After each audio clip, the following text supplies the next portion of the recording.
жылдың 10 маусымнан бастап 9 шілде аралығында өтетін әскери міндеттілермен жиын өткізілуде.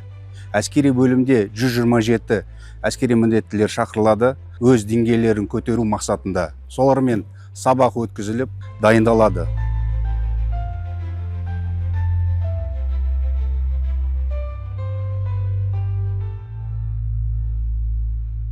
Әскери жиынға шақырылып, 29-219 әскери бөліміне отан алдындағы өз міндетімді атқару үшін 30 күндік жиынға бара жатырмын. Бұл жиын мен үшін әскери өмірге деген құлшынысымды арттырып, келешекте әскери өмірге өзім үлесімді қосқым келеді.